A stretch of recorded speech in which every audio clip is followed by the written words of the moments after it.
Beautiful, beautiful. And one of the things I'm hearing you say that I just want to underscore is even if we seek advice, even if we read a book, we look for a strategy, we try to find a solution to whatever, our motive, whatever our challenge is, ultimately it still comes down to you.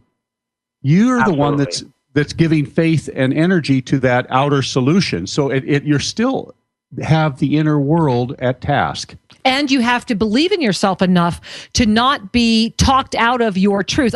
Ted, I love how you said it earlier. The one thing that doesn't have any spin on it is your internal truth. And that is the absolute most beautiful thing to remember. We always say the ultimate lie detector is your heart, because within your own heart, there is this understanding of what you're receiving, what you're seeing, what you're reading. And the times that we live in right now, the group think environment, there's even the political think. One of the things that Shri and I were discussing the other day is that whatever happened to the gift of true debate? The United States, for example, the Congress was designed to be a group of people that got together and debated, and how every point, it didn't matter what quote unquote party you were a part of, you debated. All sides of an argument were welcomed and spontaneously offered, versus now you've got to show up with a speechwriter who writes your speech based upon talking points. Yeah.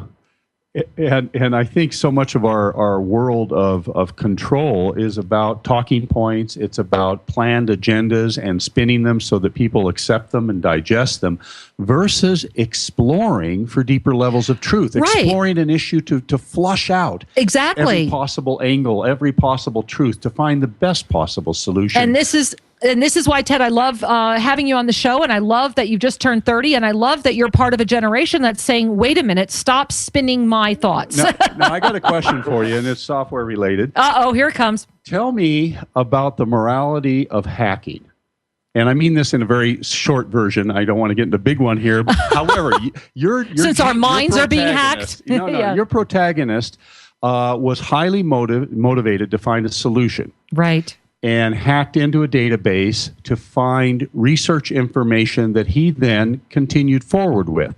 And so really, I kind of have a hidden question when I say, tell me your sense about the morality of hacking. Is not that kind of hacking simply acquiring knowledge versus stealing something from someone? Yeah, that definitely is a big turning point in the book, and he doesn't even hesitate when he makes that decision in the book, because the stakes were very high. It was either his girlfriend dies or he hacks into this database and pulls up this information. So I mean, in general, I wasn't trying to necessarily make a pro hacking statement with that piece of the book.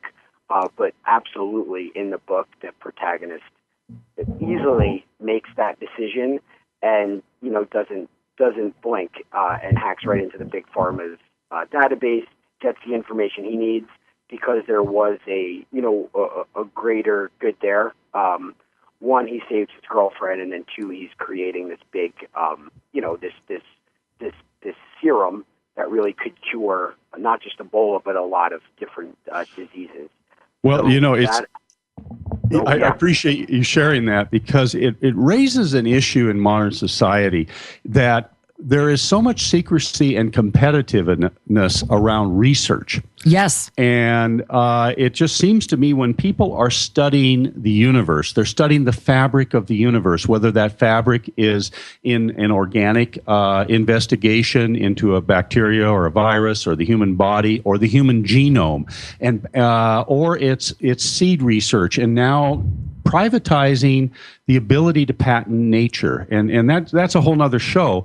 However, there is a difference between research and invasion of privacy. And how about paid research that's designed to actually come to a conclusion based upon a financial gain of a specific interest?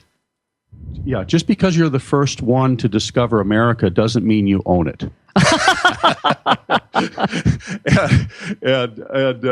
I want to share a little thing that I found back to the Ebola conversation. And this is for all of you out there listening. And Ted, you might, by the time we're done sharing this, you might go, yeah, I found that in my research.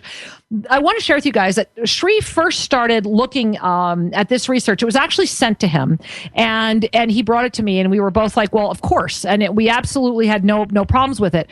When Sri, by the time, it's only been, what 3 weeks, Sri, that you've been with this? Within the past 3 weeks, we have literally watched this start disappearing from the web. We have watched it start coming under attack. And that shows you how quickly the window closes on truth and bona fide alternative solutions. And I think this is very powerful, and I'm grateful we can get it out on the air. Well, and there's no great secret here. It's just an affirmation of a germ-fighting solution that has been available for a long time. Yeah. Now, and so I want to just give you some facts. It's been known for truly decades that colloidal silver is nature's antibiotic. It not only works against organisms, it works against viruses and biological microbes and that kind of thing. And I want to say that, Sri and I travel the world, and we take groups with us everywhere. We have never taken any vaccine, and but we also do make our own silver. Plus, we get other silver that's even more refined than ours. And I have to just say that Sri and I are big fans of this because we know from our own experience how well it works. And so there's been a tension between the holistic practitioners who like to use colloidal silver and nano silver, and those are two very similar products, and then the established medical environment. Right. And the FDA refuses to approve colloidal silver as a treatment. It's cheap and you can make it yourself. That's why. But here's the piece that I found fascinating. In around August of this year, a batch of colloidal silver was sent to West Africa, and it actually started out for Nigeria, but it ended up in Sierra Leone. And this batch of colloidal silver was funded by Sheikh Masali out of Atlanta, Georgia. And this man was doing a truly philanthropic. Oh boy, there goes my philanthropic to offer a assistance, because all of these people are dying and they're only using quote unquote FDA approved treatments, and that they can get a hold of. They don't have enough everything. And if they don't have it, they don't have it. Well, here's what happened: is this these cases of colloidal silver made it to Sierra Leone, and the Honorable Alhaji Alpha Kanu, who is the Minister of Presidential and Public Affairs, said the following on October 11th. That's this year, guys. This just happened. Just 1 month ago. He said, "There is no illness that does not have a cure. And if you say that this illness does not get better, then that's a lie. Because since using the nano silver, 500 people have gotten better. We already have the beds. We have the medicines. This product works." And then a lot of current controversy came up. 9 days later, Minister Kanu made a declaration saying that nanosilver is now part of the strategy of his country in helping people with Ebola move past the illness. Now, one of the things that I want to underscore here is that the nanosilver that was provided has well-documented effects, yet the FDA has never recognized double-blind studies nor authorized double-blind studies for colloidal silver products. They have only allowed it to be used for veterinary purposes, and other than that, there's a licensed medical doctor in the United States who's selling colloidal silver at her website, claiming that this is, nature's solution to so many infections, just like the Marvel when penicillin first came out. Right. And she's been receiving warning letters from the FDA. Of course she has. And so the reason I bring this up is ultimately each and every one of you is responsible for the choices you make. Well, and this is another part of this Grubel thing, the group think. It's Sierra Leone where they're having these marvelous results. And if you watch the news and if you start looking at things, Sierra Leone is actually the country they're shutting down the most. It's where they're saying the problem is the absolute worst. It's where they're saying it's out of control. It's where they're saying it's where you're getting no news. The minute this started coming out, this all came out on an official capacity in middle October. If you track with the mainstream media angels, that's when they started shutting down any information coming out of Sierra Leone. When the news that this inexpensive health treatment, non-big pharma, didn't need billions of dollars, no toxicity, zero side effects. Right. When they were reporting that it was actually working, that news got truncated. In fact, Margaret Chan, MD, who is the director of the World Health Organization, says that Ebola is out of control and poses a threat to international peace. And yet, she expressed strong opposition to even trying nanosilver. Correct. And this was after, okay, so this is what you guys have to get. And this is what we've been talking about with our guest today. This is part of what he talks about in his book. What we're talking about, you beloved angels, and our caller, I think it was great that Mari called in today. It's important to trust the inner voice within. We are all our own best healer when we can allow ourselves to trust what we know is true and to separate, try to wade through the spin, the fact fiction machine. Now, we are in no way advocating anything that would be contrary to your own advice or medical advice. What we are saying is that when we have a culture that is denying natural alternatives and burying things that work, it does beg the question, especially with Ebola becoming such a huge topic, it begs the question of who is the real winner by this becoming such a large topic? And who are you delegating your health to? Exactly. Who are you delegating your life to? Because we also know that the human body actually consists of a gazillion living organisms. Is that an official term? These microbes that live in your intestinal lining and inside your body are essential to your health. Absolutely. And that the antibiotics that have been proliferated around our civilized worlds have destroyed the human ability to defend against natural conditions. Now, listen, Ted, I know that you did a lot of research in putting together your novel, and I'm curious if colloidal silver, nanosilver showed up on your screen at that time. To be honest, it did not. I didn't research any specific, serums or anything that were in the works. So I'm sure if I did kind of jump into that, I probably would have seen it come up. When I did my research, it was more about, the nature of Ebola itself, not so much current cure in the works. But if I did dig in more, I'm sure I would have seen it come up somewhere. Well, and the one thing I will say, just to put on the other hat for a moment, if I were in Africa and people were dying all around me, I too might be frightened. Absolutely. As you look at, you don't know who's touched the table, the chair, the doorknob in front of you. There's death and disease all around you, and all one can do is be extremely mindful of your own hygiene and mindful of your surroundings.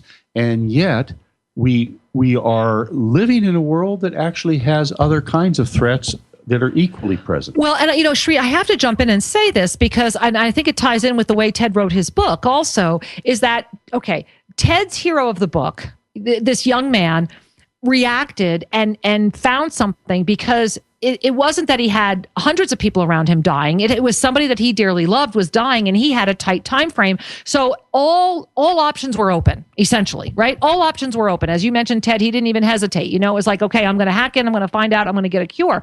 Would it not behoove all these people? I mean, to me, it's like shame on Dr. Wan. Shame on her for what she said. Would it not behoove the powers that be, so to speak, to say, if I know that we've had trials and I know that we've had people whose lives have been saved, what on goodness earth would be the risk in trying things that you know are proven and safe to save as many lives as possible? There has to be a hidden agenda. And while I don't want to go into the conspiracies, I don't want to go into any of that, I do want everyone's eyes open to the fact that you need to ask yourself, when anything like this becomes in front of the public opinion, who's the winner here? The winner isn't the people that are dying. The winner isn't the people that are being truly eradicated through this denial. The winner are those who are going to get these billions of dollars of subsidies that are going to develop God knows what type of vaccine. Where are they going to take that hysteria to where that if you want to travel internationally, you have to have an Ebola vaccine? I mean, where are they going to take that? Who's the winner? Well, they're legislating customers for a private enterprise. Exactly. And that's an amazing thing. That's like using eminent domain to benefit private industry.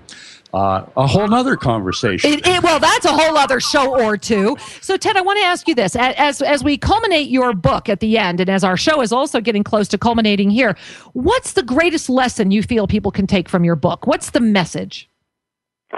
Yeah, so the message from the book is that you may be born with something that at first you don't necessarily think is an advantage. It might actually be, something that you think is a curse. But if you kind of embrace it and look at it in the right way, it has the potential to be something that's, terrific and wonderful. And that's really the theme of the book. And the protagonist kind of exhibits that, where in the beginning he really exhibits it. In the beginning, he hates the fact that he's so smart and so different from everybody else. But then it's that actual genius that he winds up embracing to save his girlfriend and come up with this serum that, really Beautiful. Just eradicates a lot of terrible diseases.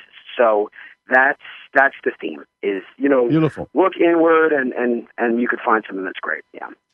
And I think each and every one of us has our own genius. Even the key is to measure it in terms of yourself, not in terms of some so-called objective outer standard. And to remember that no matter how freaky or ununique you think you are, or if other people call you crazy, smile, say thank you, and move forward with your divine gifts. Absolutely. And if you'd like to learn more about Elixir, it's simply elixirthebook.com, ELIXIR, elixirthebook.com. And you can also find the book Elixir at Amazon.com. And we're talking with Ted Galdi today, and we thank you, Ted, for being with us. And as we come to a close, I want to say to all of our listeners today, thank you for being with us. And take a deep breath, because we're coming to a close for this show, and we're going to be back next week with a huge culminating November show. Very exciting. And for this moment, may you know that all is truly well. See you next week.